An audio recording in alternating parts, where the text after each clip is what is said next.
Hey guys, you know what day today is? BigMeatSunday!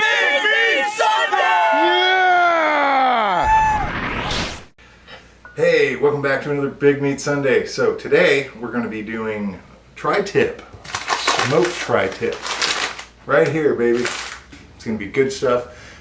Got the coals on the smoker right now, and we're going to get this meat tenderized, beat it up a little bit, and then we're going to season it, and I'll show you what that looks like as we do it, and then we're going to get it out there on the smoker and smoke it for about 2 hours. So hang tight, we'll be right back.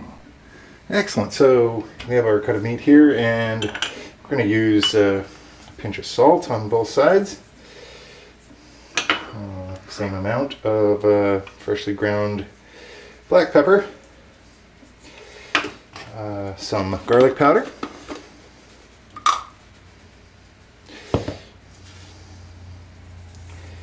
probably about the same amount there. These are just really nice, healthy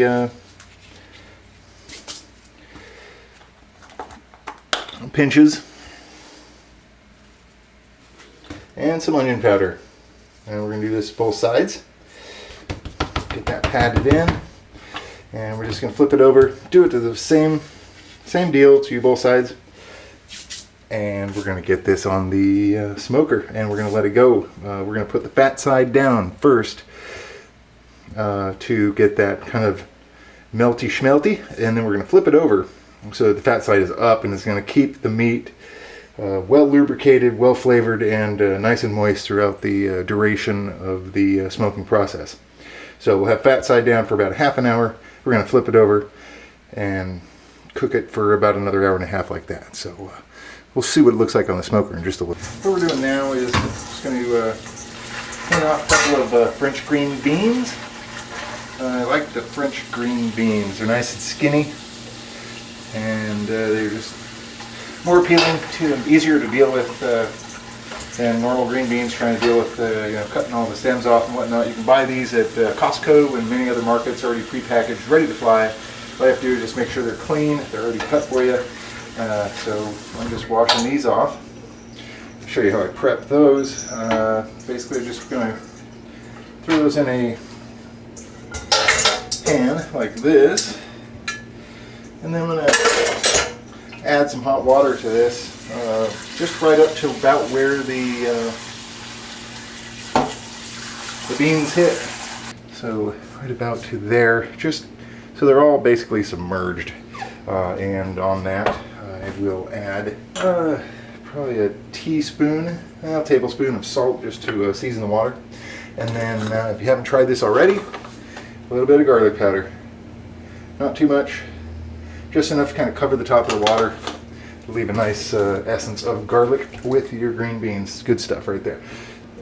Okay, so I'm going to be preparing some new potatoes. I'm just going to take and quarter these guys.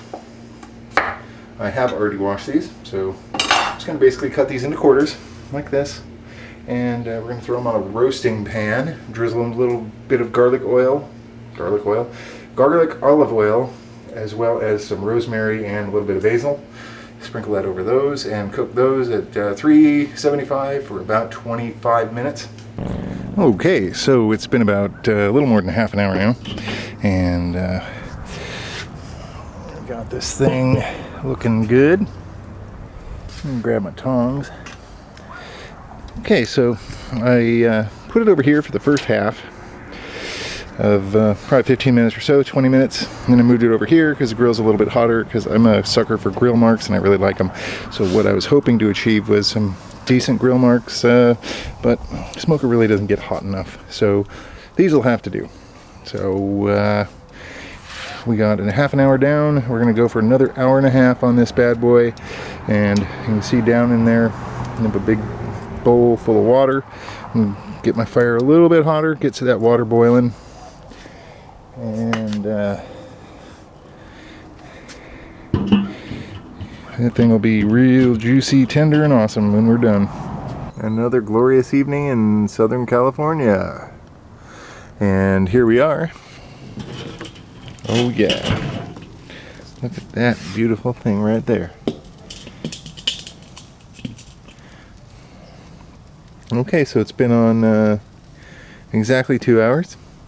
We're going to pull it off the grill and wrap it up in some tin foil and let it rest while we're cooking our green beans and the potatoes are finishing in the oven. Excellent. So this thing's been sitting here for a good 20 minutes. A nice resting period and plentiful amounts of tin foil. So what I'm going to do, I flipped it over. What you're looking at now is let me zoom in here for you. Sorry about that. Okay, so what you're looking at here is the underside.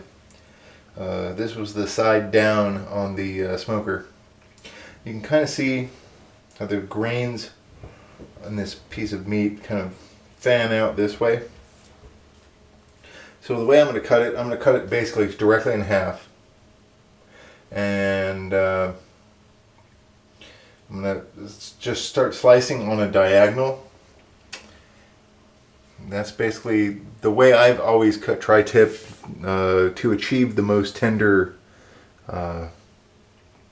piece of meat to eat, that is. It's really important. A lot of people kind of don't look to that point in the butchering process after the meal is cooked, but it makes a big difference when you cut your piece of meat in the right direction after you've cooked it, especially when it's not a steak and it's a roast type of thing. You always want to cut the slices of meat against the grain. So the grain is running this way. I'm going to cut it in half and then shave this direction. So we'll have all that muscle fiber, so to speak, pointed at the eater. It'll be very tender indeed. So what do you think, hon? This is so delicious. Excellent. It's just amazing. The smoky flavor is just excellent. I've never had tri-tip like this before until now, and I tell you what, I'm just going to take a big bite of this big, thick hunk of meat right here. The wife definitely likes. We got a winner? Excellent. Thumbs up. Absolutely excellent. Thumbs up, thumbs down. Thumbs up. Double thumbs up. Ooh, excellent. Okay, I have had some of these awesome potatoes. The garlic, the basil oil, plus the, no, I forgot to put fresh basil on mine, but Got the fresh basil over there? Yeah, one of us didn't forget. That's from our garden. And then the green beans. I love green beans. Excellent crispy green beans. Oven roasted potatoes with basil and garlic. And the best smoked tri-tip you've ever had. It doesn't get better than this. On Big Meat Sunday!